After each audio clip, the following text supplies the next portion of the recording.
Hello students, કેમ છો? મજામાં? तो शुरू करें आज का लेसन। पिछले लेसन में हमने देखा था कि स्पेक्ट्रम किस तरह से बनते हैं, जो स्पेक्ट्रल लाइंस होती है वो किस तरह से होती है, वो सब हम पिछले लेसन में देख चुके हैं और उसी पर बेस्ड कुछ प्रैक्टिस करते हैं। वैसे आज ये लेसन, ये जो एटम का चैप्टर है करीब करीब खत्म हो जाएगा। आप डाउट पूछेंगे तो आगे और करा दूंगा।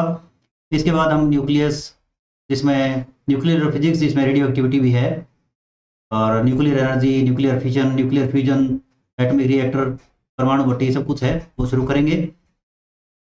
तो अभी स्पेक्ट्रम के बारे में थोड़े बहुत डाउट क्लियर और करते हैं। तो देखो, स्पेक्ट्रम बनता कब है? जब इलेक्ट्रॉन हायर ऑर्बिट से लोअर ऑर्बिट में आता है। जैसे कि इलेक्ट्रॉन इस ऑर्बिट से इस ऑर्बिट में आता है तो अपनी एनर्जी को लूज करता है, खोता है। मतलब यहाँ इसके पास एनर्जी थी -13.4 इलेक्ट्रॉन वोल्ट, और यहाँ हो गई ये थी -3.4, और यहाँ आकर हो गई -13.6 इलेक्ट्रॉन वोल्ट। तो एल ऑर्बिट से के ऑर्बिट में आता है तो इलेक्ट्रॉन को, एच एटम की बात कर रहे हैं हम, इलेक्ट्रॉन को दोनों का डिफरेंस कितना है? 10.2 इलेक्ट्रॉन वोल्ट। तो 10.2 इलेक्ट्रॉन वोल्ट एनर्जी खोनी पड़ती है, और वो जो खोई हुई एनर्जी है, लॉस्ट एनर्जी, वो इलेक्ट्रोमैग्नेटिक वेव के फोटोन के रूप में निकलती है। वही स्पेक्ट्रल लाइन होती है। तो ये हम पिछले लेसन में कर चुके हैं कि ये बताई थी लाइमन सीरीज बताई थी। लाइमन सीरीज कब होती है? जब किसी भी आउटर ऑर्बिट से, किसी भी अपर ऑर्बिट से एल और के ऑर्बिट में इलेक्ट्रॉन लौट के आता है तो लाइमन सीरीज बनती है। और लाइमन सीरीज की फर्स्ट लाइन कौन सी होती है? ये फर्स्ट लाइन। जब सेकंड ऑर्बिट से फर्स्ट ऑर्बिट में इलेक्ट्रॉन लौट के आता है तो लाइमन सीरीज की फर्स्ट लाइन बनती है। और जब थर्ड से, ये देखो, थर्ड से फर्स्ट में लौट के आता है तो लाइमन सीरीज की सेकंड लाइन बनती है। और जब इन्फिनिटी से इलेक्ट्रॉन फर्स्ट ऑर्बिट में लौट के आता है तो लाइमन सीरीज की लास्ट लाइन बनती है, लास्ट लाइन। ये हम बार बार पढ़ चुके हैं, पढ़ते रहे हैं कि एनर्जी E इक्वल होती है एच न्यू या hc अपॉन लैम्डा। इसका मतलब एनर्जी ज्यादा होगी तो वेवलेंथ कम होगा। तो देखो, इस ऑर्बिट से, सेकंड ऑर्बिट से फर्स्ट ऑर्बिट में आया है तो एनर्जी ज्यादा हुई, या हायर वाले से लोअर में आएगा तो ज्यादा होगी। दिख रहा है ना डिफरेंस? भाई इन दोनों का डिफरेंस होगा 13.6 माइनस 3.4 यानी कि 10.2, और 13.6 माइनस 1.5 तो और ज्यादा होगा। और जितना ज्यादा एनर्जी गैप होगा उतनी ही ज्यादा एनर्जी का मतलब कम वेवलेंथ कम हो जाएगी, तरंगदैर्घ्य कम हो जाएगी। इसका मतलब कोई भी स्पेक्ट्रम सीरीज है, उसकी जो फर्स्ट लाइन है, फर्स्ट लाइन की वेवलेंथ हमेशा ज्यादा होगी। फर्स्ट लाइन की वेवलेंथ हमेशा ही ज्यादा होगी, क्योंकि फर्स्ट लाइन में एनर्जी गैप कम होता है, एनर्जी डिफरेंस कम होता है। एनर्जी कम तो वेवलेंथ ज्यादा। तो किसी भी स्पेक्ट्रल लाइन के लिए जो लैम्डा मिनिमम होता है वो कब होता है? मिनिमम नहीं, मैक्सिमम। लैम्डा मैक्सिमम होता है उस लाइन की फर्स्ट, उस सीरीज की फर्स्ट लाइन के लिए होता है, हमेशा फर्स्ट लाइन के लिए होता है। और वो वैल्यू होती है उसकी Rydberg constant 1/n² minus 1/n+1²। H atom नहीं है तो यहाँ Z² भी हो सकता है, वरना एच एटम के लिए तो Z1 होता ही होता है। तो ये क्या है? ये है जिसे हम N1 कहते हैं, और ये है N1+1।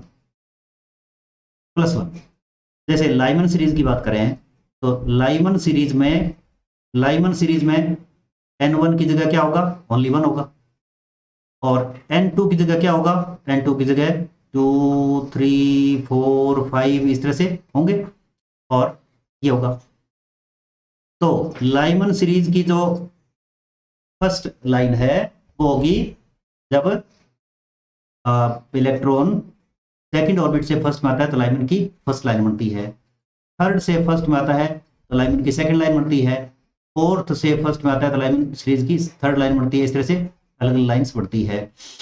तो लैम्डा मैक्सिमम कब होगा?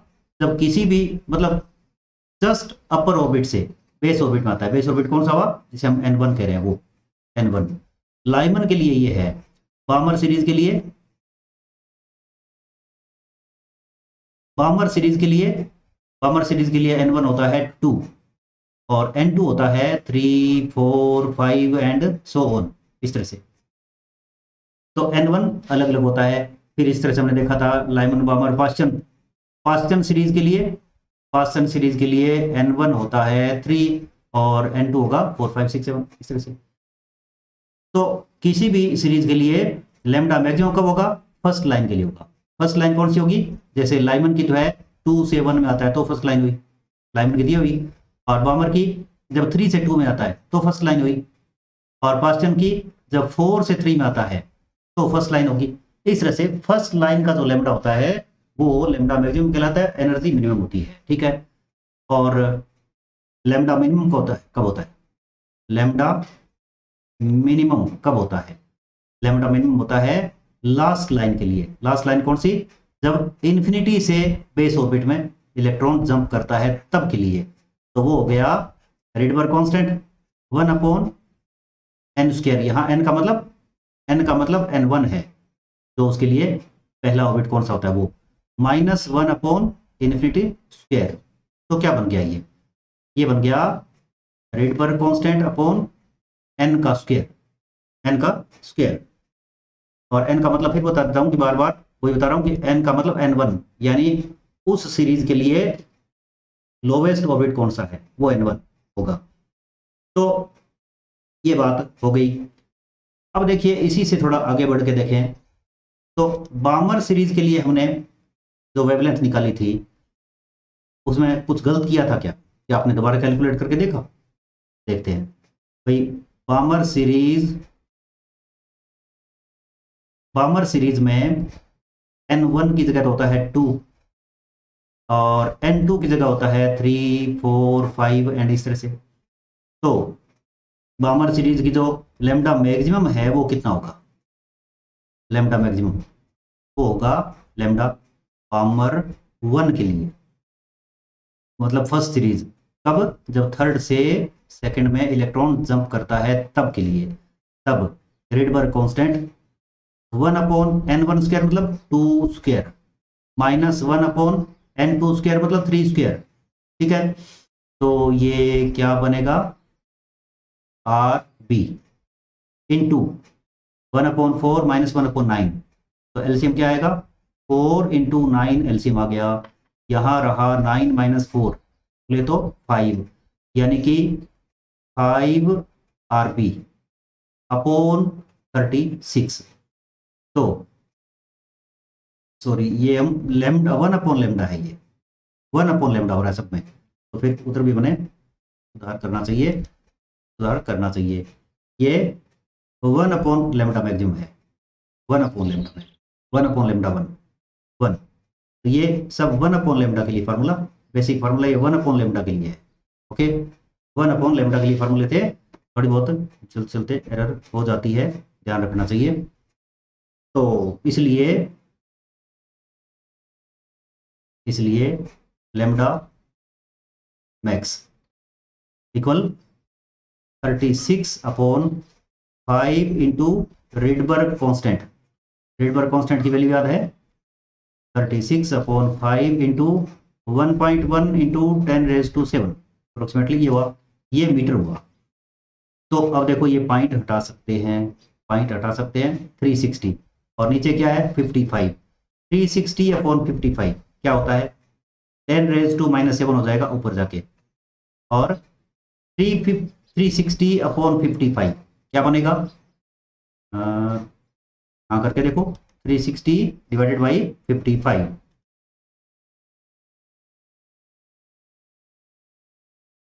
ठीक है, तो ये आया 6.5 6.545 6.545 ये हुआ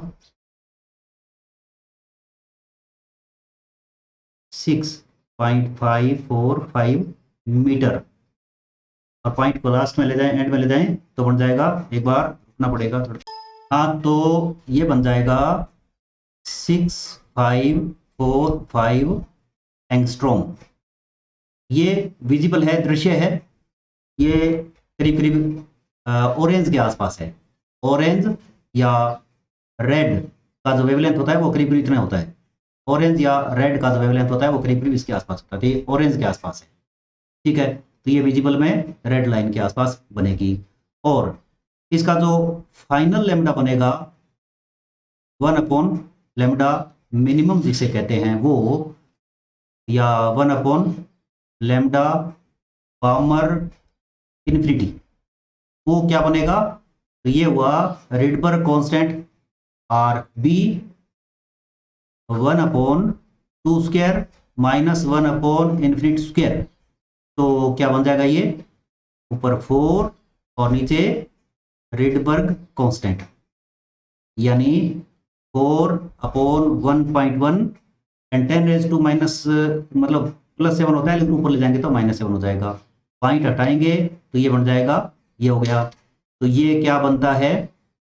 ये बनता है 40 को 1.1 से डिवाइड करेंगे तो 11 3 जा 33, 7 बच गया। 11 6 जा, पॉइंट लगा के 6 जा 77, फिर 3 जा, फिर 6 जा, इंटू 10⁻⁻7 मीटर, या इसे कह सकते हैं 3636 एंगस्ट्रॉम। तो ये भी विजिबल है और ये वॉयलेट है।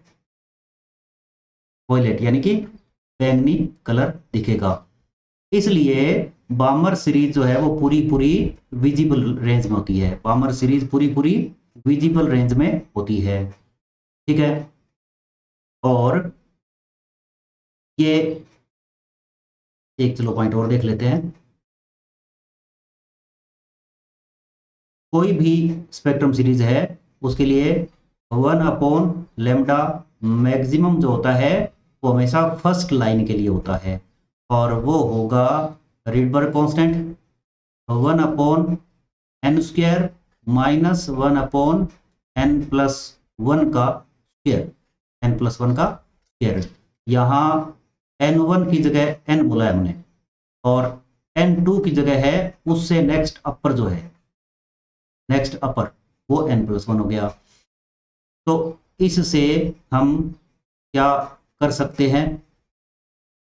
फार्मूला रटना नहीं चाहिए, फार्मूला बनाना आना चाहिए। तो देखो, एलसीएम लेंगे तो n² आएगा एंड n+1² आएगा, ठीक है। अब ये n+1² यहाँ आएगा और ये n² वहाँ जाएगा, तो यहाँ n+1 का स्क्वायर आएगा तो क्या बन जाएगा? n² + 1² यानी 1 + 2 × 1 × n, जैसे a² + b² + 2ab होता है वैसे, और माइनस n²। तो इससे क्या बनता है? इससे बनता है रिडबर्ग कांस्टेंट। एंड देखो ऊपर देखो n² कैंसिल हो गया और ये बन गया 1 + 2n कहो या 2n+1 कहो, इक्वल है, एक ही बात है, ठीक है। और इधर n² एंड 1 + n, थोड़ा ठीक कर दूं, 1 + n², ये बन जाएगा n+1 कर दें, n+1 एक ही बात है, n+1²।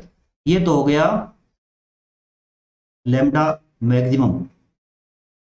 लैम्डा मैक्सिमम हमेशा फर्स्ट लाइन के लिए होता है, उस स्पेक्ट्रम सीरीज की फर्स्ट लाइन के लिए होता है। ये रहा n², ये n+1 होल स्क्वायर, एंड इधर होगा रिडबर्ग कांस्टेंट एंड 2n+1। फिर बता देता हूं कि यहाँ n का मतलब है n1, जो उस स्पेक्ट्रम सीरीज के लिए बेस लाइन, बेस ऑर्बिट कौन सा होता है उसके लिए, ठीक है। और लैम्डा मिनिमम कैसे निकलेगा? तो लैम्डा मिनिमम ऐसे निकलेगा 1/λ मिनिमम, वो होगा उस सीरीज का जो लास्ट लाइन होगी इन्फिनिटी से जो आ रही होगी वो वाली, तो वो क्या होगा? आर बी एंड 1/n² होगा ओनली, और तो क्या 1 माइनस 1/∞ तो 0 हो जाएगा, छोड़ो उसको तो कुछ नहीं बढ़ेगा। तो इससे बनेगा lambda minimum equal equal equal n² Rydberg constant. अब देखो यहाँ फिर बता देता हूँ कि यहाँ n का मतलब है n1 उस ऑर्बिट के लिए, उस स्पेक्ट्रम सीरीज के लिए जो बेस लेवल होता है वो। ये इनसे हम एक फार्मूला बना सकते हैं, लेकिन फिर कहता हूं फार्मूला बनाना है, रटना नहीं है। Lambda max upon lambda minimum equal, ऊपर ये होगा, ऊपर होगा, मैं इसका कलर चेंज कर लेता हूं, चलो ऊपर होगा ये, है ना, और नीचे होगा ये नीचे वाला ऊपर जाएगा तो आर भी ऊपर चला गया, n² नीचे हो गया, आर भी ऊपर चला गया, n² नीचे हो गया, तो कैंसिल होके कट कटा के क्या बन जाएगा, कैंसिल होके कट कटा के ये बन जाएगा, ऊपर रहेगा n+1 का होल स्क्वायर और नीचे रहेगा 2n+1 ओनली, बाकी सारा कट जाएगा। तो ये किसी भी स्पेक्ट्रम सीरीज के लिए लैम्डा मैक्स और लैम्डा मिनिमम का रेशो है, और यहाँ n का मतलब है उस स्पेक्ट्रम सीरीज के लिए बेस लेवल कौन सा है। जैसे कि लाइमन सीरीज के लिए n1 होता है ओनली 1। तो आप बता दो कि लाइमन सीरीज के लिए लैम्डा मैक्स और लैम्डा मिनिमम का रेशो क्या होगा। और इसी तरह पामर सीरीज के लिए n1 होता है 2, पाश्चन सीरीज के लिए n1 होता है 3। ये तो ये सारे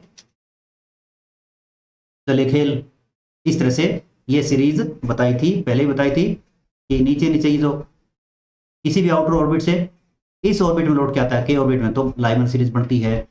ये बनाई हमने बामर सीरीज, ये बनाई बामर सीरीज पूरी विजिबल होती है, बामर सीरीज पूरी विजिबल होती है, दृश्य होती है। तो बामर सीरीज पूरी दृश्य होती है, दिखाई देती है। पहली लाइन जो है वो रेड के आसपास है, ऑरेंज रेड, और लास्ट लाइन जो है लिमिट लाइन जिसे बोलते हैं वो है वॉयलेट ब्लू। ठीक है, ये पाश्चन सीरीज है। पाश्चन सीरीज पूरी तरह से इनविजिबल होगी, पाश्चन सीरीज इनविजिबल होती है, और ये इंफ्रारेड यानी अवरक्त क्षेत्र में होती है। और देखो लाइमन सीरीज किसमें होती है, लाइमन सीरीज होती है अल्ट्रा वायलेट रेजिन में होती है, पराबैंगनी क्षेत्र में होती है, पराबैंगनी क्षेत्र अल्ट्रा वायलेट रीजन में होती है। और बामर सीरीज पूरी विजिबल होती है, दृश्य होती है। पाश्चन सीरीज की आप लाइनें चेक करो, हो सकता है कोई पहली कोई लास्ट लाइन कोई विजिबल हो जाए, देखते हैं।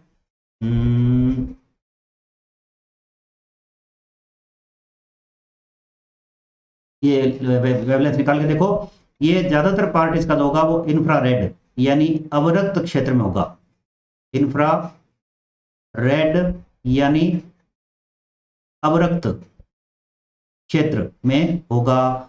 और जो सीरीज है कौन सी, ब्रैकेट कुंड, वो पूरी तरह से इनविजिबल होगी और पूरी तरह से इंफ्रारेड रीजन में होगी। इस तरह से स्पेक्ट्रम सीरीज होती है। और स्पेक्ट्रम सीरीज का एक सवाल छोटा सा और करके देखें, एक सवाल और करके देखते हैं। एक न्यू पेज क्रिएट करते हैं, इसमें करेंगे स्पेक्ट्रम सीरीज का एक नया सवाल। हाँ, स्पेक्ट्रम सीरीज का एक सवाल देखते हैं जो बहुत ज़्यादा कंपटीशन में काम आता है, उस तरह का एक सवाल देखते हैं। वो सवाल इस तरह का है, जैसे कह दिया, क्वेश्चन देखो गौर से, क्वेश्चन ये है कि लाइमन सीरीज की थर्ड लाइन की वेवलेंथ दे रखी है x एंगस्ट्रॉम, x की जगह कोई वैल्यू हो सकती थी x एंगस्ट्रॉम, और पूछा है कि बताओ पाश्चन सीरीज पास्चन सीरीज की सेकंड लाइन की वेवलेंथ क्या होगी, सेकंड लाइन की वेवलेंथ क्या होगी, समझे। तो ये ध्यान होना चाहिए कि लाइमन सीरीज के लिए n1 होता है 1 और n2 होता है 2 3 4 5 और पास्चन सीरीज कौन सी होती है, थर्ड सीरीज होती है, इसके लिए n1 होता है 3 तो n2 होता है 4 5 6 ऐसे। अब देखो हमें जो दे रखा है वो क्या है, बेसिक फार्मूला क्या है, बेसिक फार्मूला है स्पेक्ट्रम सीरीज के लिए 1/λ equal Rydberg constant 1/n1² minus 1/n2² होता है, ये एच स्पेक्ट्रम सीरीज के लिए है। तो देयरफॉर 1/λ(L3) मतलब लाइमन सीरीज की थर्ड लाइन के लिए वेवलेंथ क्या होगी, तो 1/1 माइनस माइनस माइनस माइनस, देखो 2 से 1 में आएगा तो फर्स्ट लाइन बढ़ेगी, 3 से 1 में आएगा तो सेकंड लाइन बढ़ेगी, 4 से 1 में आएगा थर्ड बढ़ेगी, तो यहाँ 4² हुआ, 4² हुआ, तो 4² क्या होता है 16, एलसीएम लेंगे तो 16 यहाँ आएगा 1 यहाँ आएगा, 16 - 1 यानी कि 15, ये हुआ 15/16, ये तो एक बात होगी, एक इक्वेशन बन गई।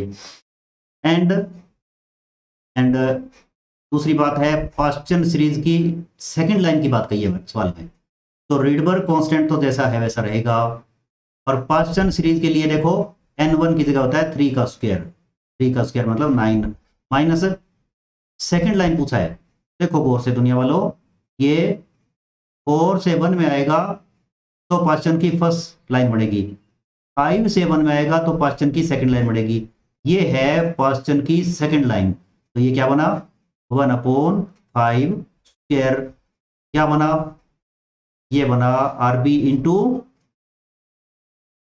देखो ये है 9 और ये है 25, तो एलसीएम लेंगे तो 25 यहाँ आएगा 9 यहाँ आएगा, 25 में से 9 गया क्या बचा, 25 में से 9 गया तो 16 बचा ना, या नहीं,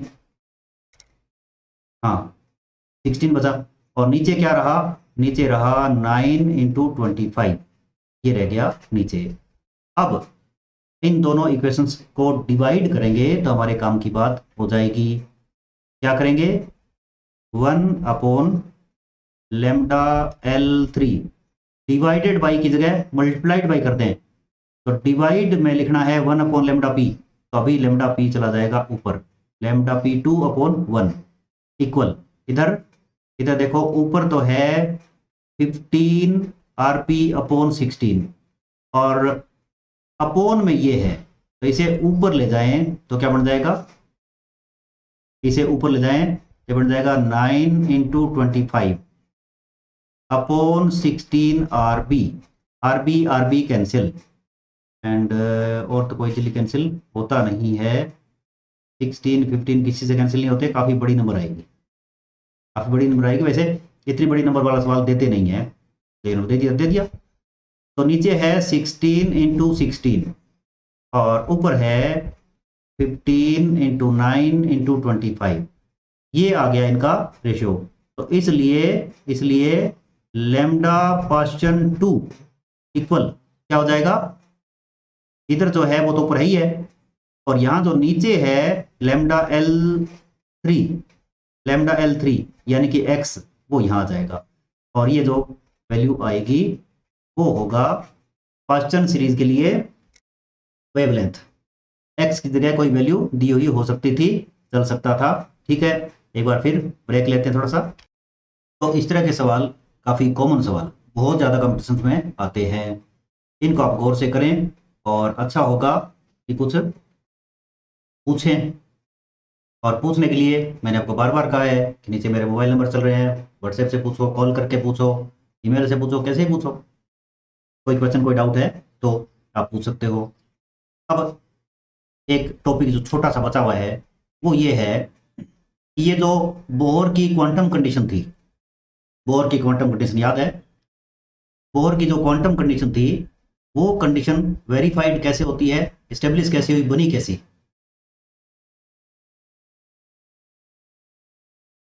क्वांटम कंडीशन,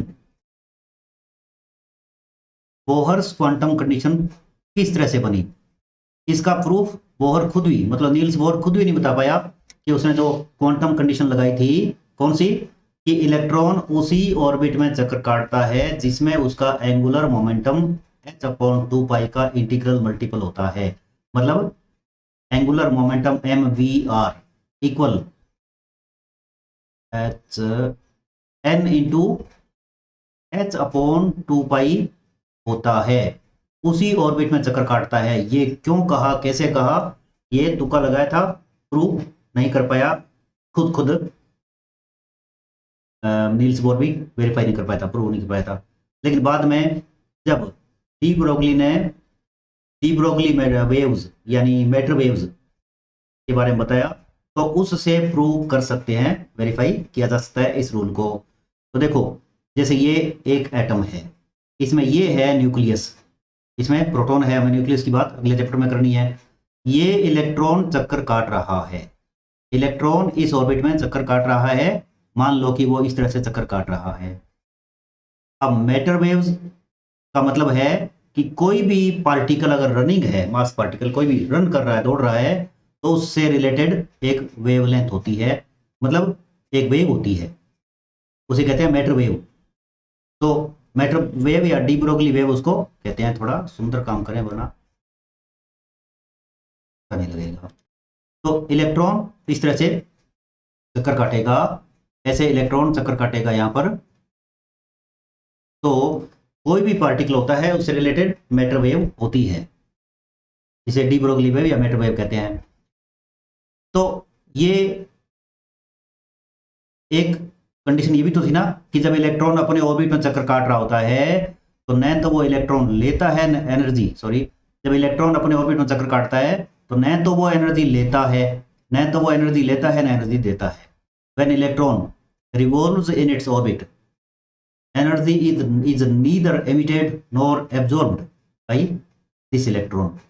तो इलेक्ट्रॉन जब अपने ऑर्बिट में चक्कर काट रहा है तो एनर्जी का लेन देन नहीं हो रहा, एनर्जी का लेन देन नहीं हो रहा।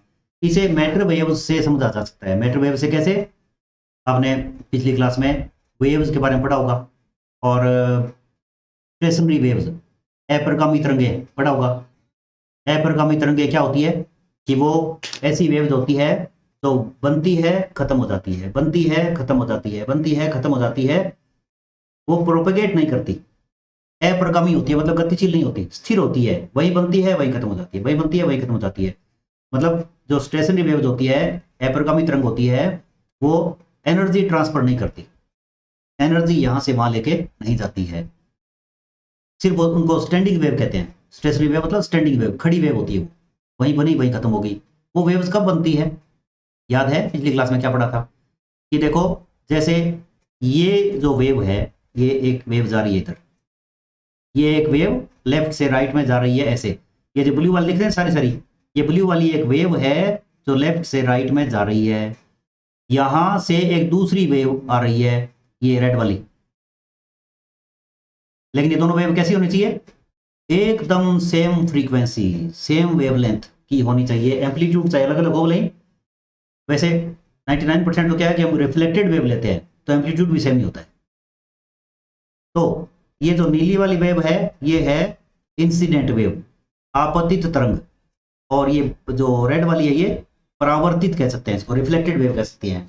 तो सेम टाइप की वेव ऐसे आ रही है और दूसरी वेव ऐसे आ रही है, सेम टाइप की, मतलब सेम फ्रीक्वेंसी और सेम वेवलेंथ, सेम स्पीड, सिर्फ एम्पलीट्यूड अलग अलग हो सकते हैं, वो तो, वरना वो भी सेम होता है। तो इस तरह से दो वेव्स ऑपोजिट डायरेक्शन में चलती हुई, सेम टाइप की वेव्स ऑपोजिट डायरेक्शन में चलती हुई, और जब सुपर इम्पोज्ड होती है, दूसरे के से मिलती है, दूसरे पर चढ़ती है, तो स्टेशनरी वेव्स बनती है। ऐसी वेव्स बनती है जो वही बनती है और वही खत्म हो जाती है, उन्हें कहते हैं स्टेशनरी वेव्स। तो स्टेशनरी वेव्स में एनर्जी, मतलब अपरिगामी तरंग में ऊर्जा का संचरण नहीं होता, एनर्जी ट्रांसफर नहीं होता, ठीक है। तो केवल तभी पॉसिबल है जब स्टेशनरी वेव बने, मतलब इलेक्ट्रॉन अपने ऑर्बिट में चक्कर काट रहा है, उससे जुड़ी हुई मैटर वेव तो है, डी ब्रोगली वेव तो है, और वेव एनर्जी ट्रांसफर करती है। लेकिन अगर वो स्टेशनरी वेव है, अप्रगामी वेव है, स्टैंडिंग वेव है, अप्रगामी तरंग है, तो एनर्जी ट्रांसफर नहीं होता। तो यहां भी जो इलेक्ट्रॉन से रिलेटेड वेव है, जरूर वो स्टेशनरी वेव है, स्टेशनरी वेव है, इसलिए एनर्जी ट्रांसफर नहीं होता। तो ये एक वेव का हम अंदाजा लगा रहे हैं, ये एक वेव है। देखो, ये जो दूरी होती है यहां से लेकर यहां तक, इस दूरी को क्या बोलते हैं? वेवलेंथ बोलते हैं, लैम्डा बोलते हैं। और एक वेवलेंथ में दो लूप हो गए, देखो एक लूप ये, दूसरा लूप ये, दो लूप हो गए ना। इसी तरह यहां तक ये डिस्टेंस हो गई 2 लैम्डा, सॉरी ये भी लैम्डा है, और इधर यहां से लेके यहां तक भी लैम्डा होगी, और आगे और होंगे तो आगे और भी कोई लैम्डा होगा, लैम्डा तो होगा। तो इस तरह से वेवलेंथ होती है। एक तरंग दैर्ध्य है, एक वेवलेंथ में दो लूप है, देखो एक लूप ये और एक लूप ये, दो है ना, एक वेवलेंथ में दो लूप होते हैं। तो इसका मतलब ये है कि जो इलेक्ट्रॉन दौड़ रहा है, जो इलेक्ट्रॉन चक्कर काट रहा है, ये इलेक्ट्रॉन जो चक्कर काट रहा है, इस इलेक्ट्रॉन से रिलेटेड जो वेव है, जो जुड़ी हुई तरंग है, मैटर वेव, द्रव्य तरंग, वो इस तरह की है, स्टेशनरी वेव है, स्टेशनरी वेव है।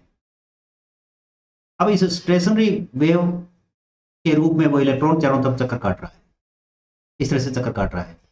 ये यहां से लेके यहां तक जो है वो इलेक्ट्रॉन के nth ऑर्बिट की रेडियस है, इलेक्ट्रॉन के nवें कक्ष की त्रिज्या है, nवें कक्ष की, मतलब ये ऑर्बिट जो है वो nth ऑर्बिट है, कोई अपने को क्या पता कौन सा ऑर्बिट है, ये पहला है, दूसरा है, तीसरा है, चौथा है।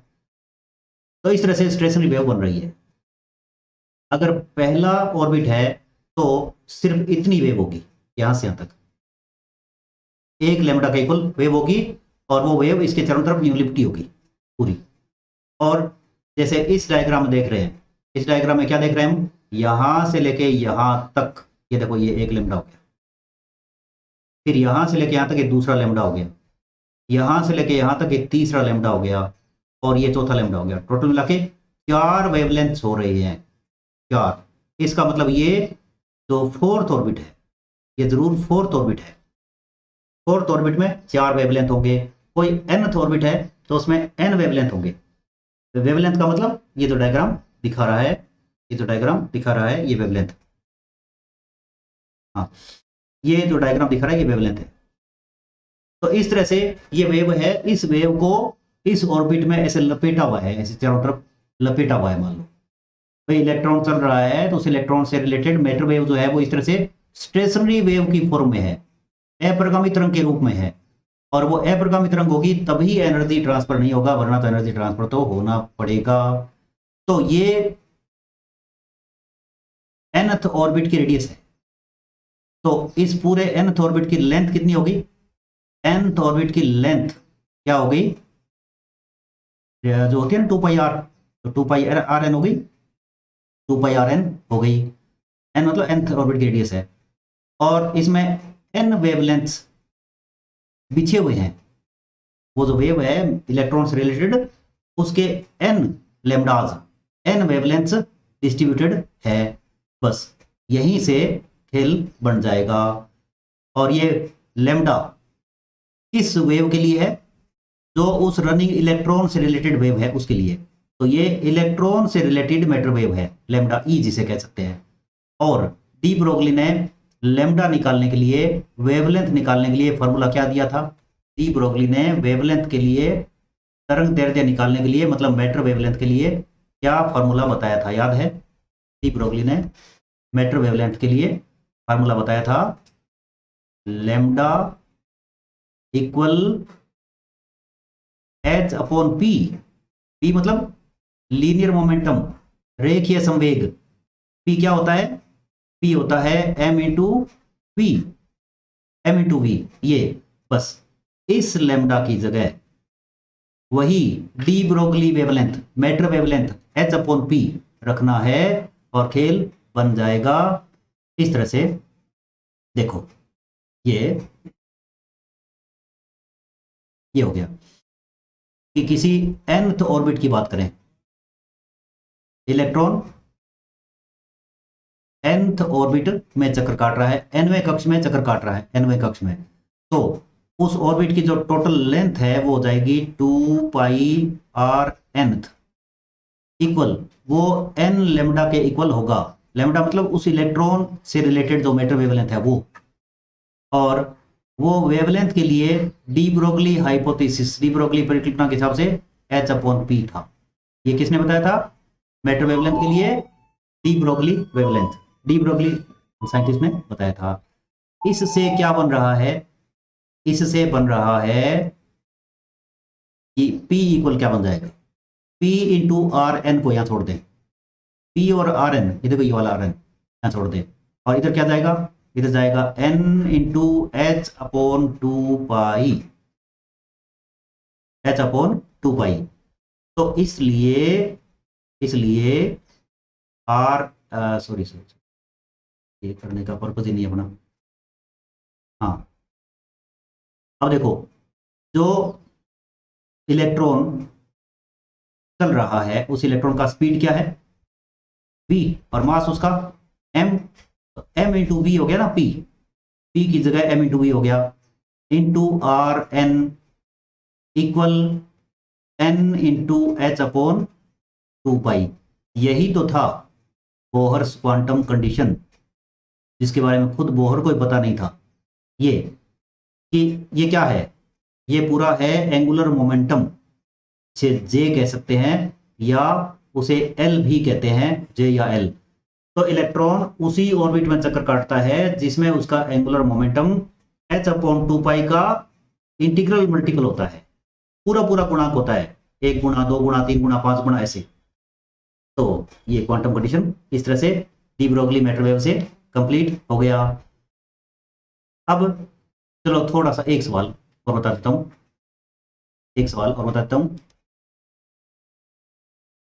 हाँ, एक सवाल, थोड़ा सा पेशेंस रखें, मतलब खत्म करते हैं, ये लेसन खत्म हो गया, लगे हाथ।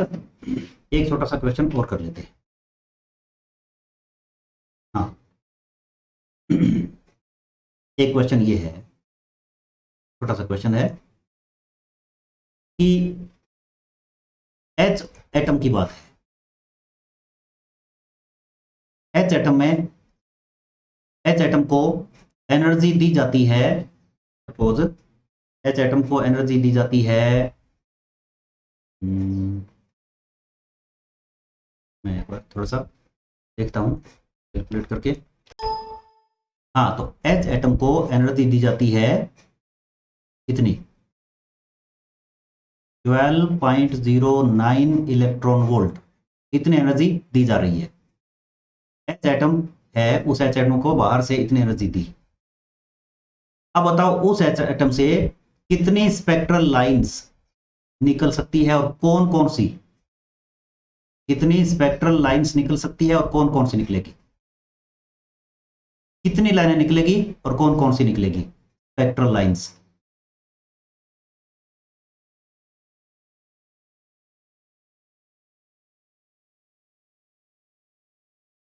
स्पेक्ट्रल लाइंस कितनी निकलेगी और कौन कौन सी निकलेगी?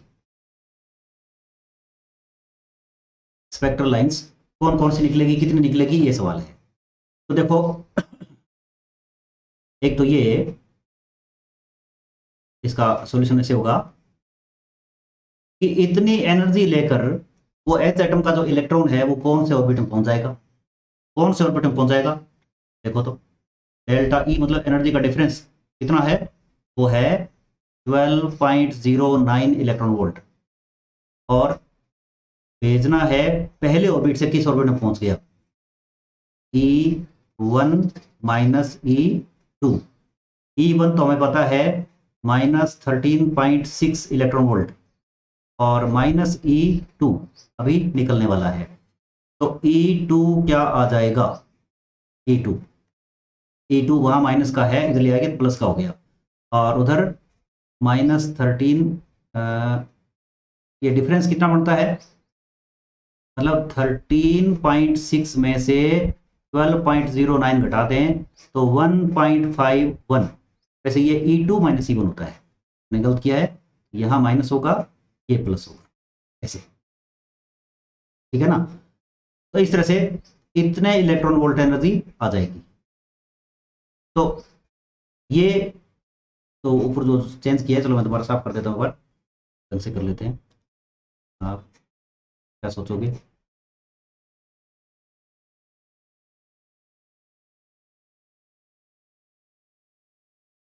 बस 2 मिनट का काम है, ये सवाल एक्सप्लेन करते ही आज का लेसन और ये चैप्टर भी खत्म हो जाएगा। तो एनर्जी एमिशन या एब्जॉर्प्शन होता है E2 माइनस E1। तो E2 तो अपने को पता नहीं, निकालना ही है। माइनस E1 कितना है? माइनस 13.6। इसलिए जिस ऑर्बिट में वो गया है उस ऑर्बिट का एनर्जी लेवल क्या आ गया? देखो माइनस माइनस प्लस हो गया ना, ये प्लस 13.6 इधर आएगा तो माइनस होगा। तो 12.09 माइनस 13.6, ये बना माइनस 1.51 इलेक्ट्रॉन वोल्ट। ये एनर्जी लेवल में पहुंच गया इलेक्ट्रॉन। अब इलेक्ट्रॉन इस एनर्जी लेवल में पहुंच गया। ये एनर्जी लेवल कौन से ऑर्बिट का हो सकता है? कौन से ऑर्बिट का हो सकता है, मतलब दूसरे का या तीसरे का या चौथे का, कौन से का है? नहीं मालूम, चलो कोई बात नहीं, ऐसे देख लेते हैं। Minus 13.6 upon N2 square electron volt. दोनों साइड में इलेक्ट्रॉन वोल्ट तो कैंसिल हो गया, माइनस माइनस कैंसिल हो गया। तो N2 स्क्वायर इक्वल क्या आ गया? N2 स्क्वायर आ गया 13.6 अपॉन 1.51, ये ऑलमोस्ट 9 आ जाएगा, है ना, 9। तो N2 स्क्वायर 9 आ गया, देयरफॉर N2 हो गया 3। इसका मतलब वो इलेक्ट्रॉन इस एनर्जी को लेकर के, जो k ऑर्बिट में था, ग्राउंड स्टेट में था, वो इलेक्ट्रॉन इस एनर्जी को लेकर थर्ड ऑर्बिट में पहुंच गया। अब जब थर्ड ऑर्बिट में पहुंच गया तो कितनी स्पेक्ट्रल लाइन बन सकती है? तो वापस आएगा तो एनर्जी तो गेन या लॉस करेगा। वापस आएगा तो एनर्जी का लॉस या गेन तो होना ही होना है। तो अब सोचो कि थर्ड ऑर्बिट से इलेक्ट्रॉन कौन कौन से ऑर्बिट में आ सकता है, क्या क्या पॉसिबिलिटी है बताओ। इसको मैं कलर चेंज कर दूं तो बस थोड़ा सा 2 मिनट का बचा है। हाँ, थर्ड ऑर्बिट से इलेक्ट्रॉन किस ऑर्बिट में आ सकता है? ये देखो, थर्ड से सेकंड में आ सकता है, थर्ड से फर्स्ट में आ सकता है, और अगर थर्ड से सेकंड में आया है तो सेकंड से फर्स्ट में आ सकता है। तो कितनी लाइनें बन गई देखो, थर्ड से सीधा फर्स्ट में आ सकता है। कौन सी लाइन बन गई है? ये लाइमन सीरीज की 2 लाइन बन गई। ये लाइमन सीरीज की सेकंड लाइन बन गई ना, थर्ड से अगर फर्स्ट में आ रहा है तो। और थर्ड से सेकंड में आता है तो ये बामर सीरीज की फर्स्ट लाइन बन गई। और फिर सेकंड ऑर्बिट से फर्स्ट ऑर्बिट में आता है तो लाइमन सीरीज की फर्स्ट लाइन बन गई। कुल मिला के 3 लाइन्स बन गई। तो आंसर हो गया 3। और वो लाइनें कौन कौन सी बनेगी तो उनका नाम भी बताना पड़ सकता है। तो वो लाइनें बनेगी, लाइमन की सेकंड बन सकती है, लाइमन सीरीज की फर्स्ट बन सकती है, और बामर सीरीज की फर्स्ट बन सकती है। इनमें से विजिबल सिर्फ ये है, बामर सीरीज की फर्स्ट वाली एक, ये विजिबल है, बामर सीरीज की फर्स्ट विजिबल है।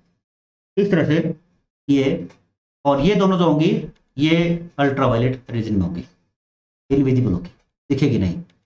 इस तरह से 3 लाइंस, स्पेक्ट्रल लाइंस बन सकती है। अगर हमने और ज़्यादा एनर्जी दे दी होती तो हो सकता है इलेक्ट्रॉन फोर्थ ऑर्बिट में पहुंच गया होता। तो कितनी लाइनें बनती भाई? अगर वो फोर्थ ऑर्बिट में पहुंच गया होता, इस क्वेश्चन में नहीं है वैसे, इसलिए मैं क्रॉस करके बता रहा हूं कि अगर वो इलेक्ट्रॉन फोर्थ ऑर्बिट में पहुंच गया तो कितनी स्पेक्ट्रल लाइंस बन सकती थी? कितनी बन सकती थी? तो देखो, फोर्थ से थर्ड में आ सकता था, फिर थर्ड से सेकंड में आ सकता था, और फिर सेकंड से फर्स्ट में आ सकता था, और या फोर्थ से थर्ड में आ गया और थर्ड से सीधा फर्स्ट में आ जाता, ऐसे बन सकती थी। और या वो फोर्थ से सीधा सेकंड में आ जाता, या फोर्थ से सीधा फर्स्ट में आ जाता।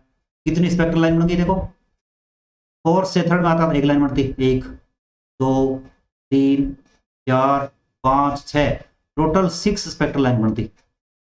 टोटल 6 स्पेक्ट्रल लाइन बनती। उनका नाम क्या होता?